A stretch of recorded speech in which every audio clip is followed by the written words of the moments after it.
Sugar کا مریض ہے اگر کوئی شخص اور اسے کچھ دیر بعد کچھ انٹیک لینا پڑتا ہے، یا کسی اور بیماری میں جس میں اس کو مسلسل کچھ کھانے پینے کی ضرورت پڑتی ہے کہ وہ روزہ رکھ ہی نہیں سکتا، یا اتنا بوڑھا ہو چکا ہے کہ وہ کمزوری کی وجہ سے روزہ نہیں رکھ سکتا، تو اس کے لیے پھر وہی سورۃ البقرہ کا حکم ہے کہ جو لوگ مشکل سے روزہ رکھنے پر قادر ہیں وہ پھر مساکین کو فدیہ دے دیں گے۔ اور یہ آیت عبداللہ ابن عباس صحیح بخاری میں آتا ہے کہ پڑھتے تھے اور کہتے تھے یہ آیت منسوخ نہیں ہے۔ صحابہ کرام میں دو طرح کے لوگ تھے جو ان آیات کے فہم میں فرق کرتے تھے۔ وہ کہتے تھے کہ یہ آپشن پہلے تھی کہ آپ فدیہ دے سکتے ہیں، اب آپ نے روزہ ہی رکھنا ہے۔ تو عبداللہ ابن عباس کہا کرتے تھے یہ آیت منسوخ نہیں ہے، بلکہ یہ آیت کا حکم آج بھی باقی ہے ان مریضوں کے لیے، بوڑھوں کے لیے جو روزہ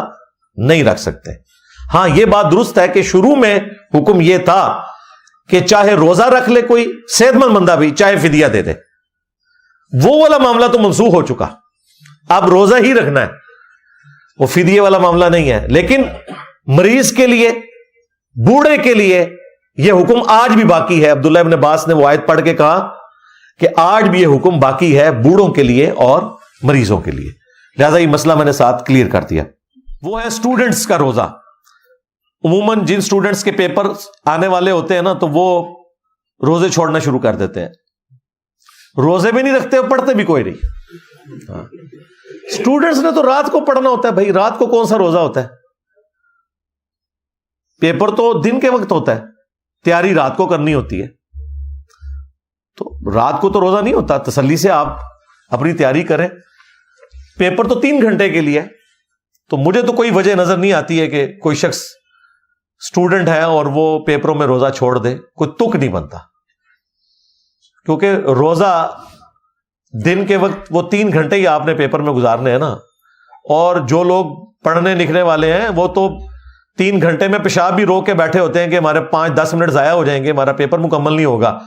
پانی بھی نہیں کوئی پینے کا سوچتا ہی نہیں، وہ پیپر سے ہی توجہ نہیں ہٹتی ہے۔ لہٰذا یہ کوئی سمجھ نہیں آتی جو لوگ کہتے ہیں نہیں ہمیں روزہ چھوڑنا پڑ جاتا ہے پیپروں کی وجہ سے۔ لیکن اگر کوئی بہت کیٹاسٹرافک کنڈیشن ہے تو وہ پھر اس کا اور اللہ کا معاملہ ہے، ہم کسی کو اس طریقے سے فتویٰ نہیں دے سکتے کہ وہ روزہ چھوڑ۔ مسافر کیا روزہ رکھ سکتا ہے کہ نہیں؟ مسافر کو اللہ تعالیٰ نے قرآن میں اجازت دے دی ہے کہ وہ روزہ چھوڑ سکتا ہے، لیکن اسے مؤخر کرے گا، بعد کے دنوں کے لیے گنتی بعد میں اس نے پوری کرنی ہوگی، اور اگر رکھنا چاہتا ہے تب بھی کوئی حرج نہیں ہے، لیکن یہ ایک آسانی ہے جو آپ اویل کر سکتے ہیں۔ بخاری اور مسلم دونوں میں حدیث ہے، نبی علیہ السلام ایک جگہ سے گزرے،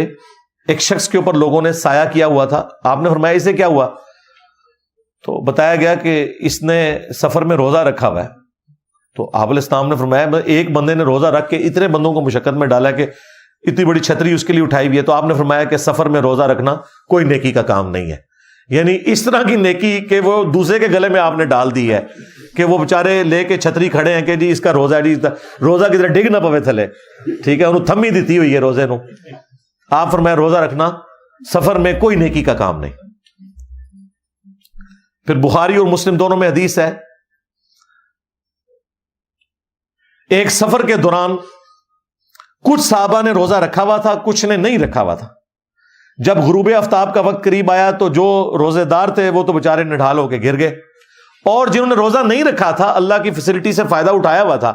انہوں نے ان کے لیے خیمے لگائے، ان کے لیے افطاری کا بندوبست کیا، اور پھر نبی الاسلام نے اس پہ ورڈکٹ دی کہ آج روزہ نہ رکھنے والے روزہ رکھنے والوں پر بازی لے گئے۔ ظاہر ہے ان کے روزے کا ثواب بھی انہیں ملا نا، افطار کروایا۔ بخاری اور مسلم دونوں میں حدیث ہے، صحابہ اکرام کہتے ہیں کہ جب ہم نبی الاسلام کے ساتھ سفر میں ہوتے تھے نا تو بعض لوگ روزہ رکھ لیتے تھے، بعض چھوڑ دیتے تھے، جنہوں نے رکھا ہوتا تھا وہ نہ رکھے ہوئوں کو کچھ نہیں کہتے تھے،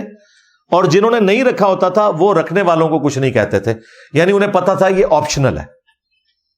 ایک اور حدیث ہے بخاری اور مسلم میں، نبی صلی اللہ علیہ وآلہ وسلم نے فرمایا کہ تم چاہو تو سفر میں روزہ رکھ سکتے ہو، اور چاہو تو اللہ تعالیٰ کی اس فیسلٹی سے فائدہ اٹھا سکتے ہو کہ روزے کو چھوڑ دو، بعد میں اپنی گنتی پوری کر لو۔ اب ان چیزوں کی وجہ سے پھر تھوڑی سی کنفیوژن تھی لوگوں میں، وہ پھر ایک صحابی نے، صحیح مسلم میں آتا ہے، نبی علیہ السلام سے پوچھا کہ یا رسول اللہ کیا سفر میں روزہ رکھنا یہ گناہ کا کام ہے؟ تو آپ نے فرمایا گناہ کا کام نہیں ہے، اللہ کی طرف سے آسانی ہے، اگر تم روزہ رکھنا چاہتے ہو تو رکھ لو، اگر چھوڑنا چاہتے ہو تو چھوڑ دو۔ تو اس سے یہ بالکل کلیئر ہو گیا کہ یہ کوئی گناہ نہیں ہے اگر کوئی رکھ لے۔ حتیٰ کہ سنن نسائی میں حدیث ہے، اما عائشہ سلام اللہ علیہا کہتی ہیں کہ ایک سفر میں نبی الاسلام کے ساتھ تھی، نبی الاسلام نے نماز قصر پڑھی اور میں نے پوری پڑھی۔ نبی الاسلام نے رمضان کا روزہ چھوڑ دیا سفر میں اور میں نے روزہ رکھ لیا۔ بعد میں نے حضور سے جب ذکر کیا تو آپ نے فرمایا احسنتی یا عائشہ، عائشہ تم نے بہت اچھا کام کیا اور مجھ پہ بھی کسی چیز کی ملامت نہیں ہے، یعنی میں نے جو چھوڑا کوئی گرفت نہیں ہے،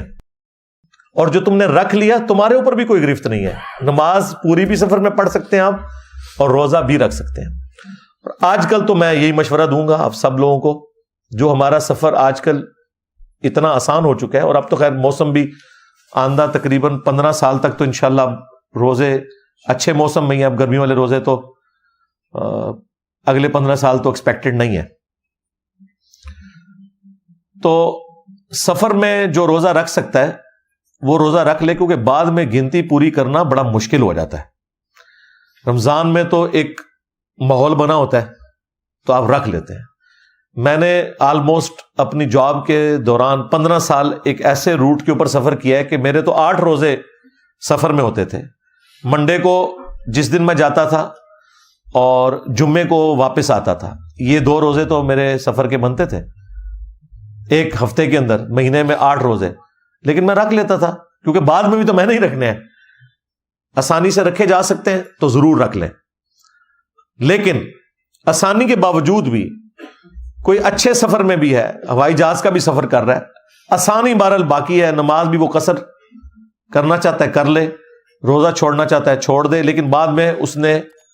وہ روزہ رکھنا ہے، تو یہ ایک آپشن موجود ہے۔ میں نے اس حوالے سے اسے کلیئر کر دیا۔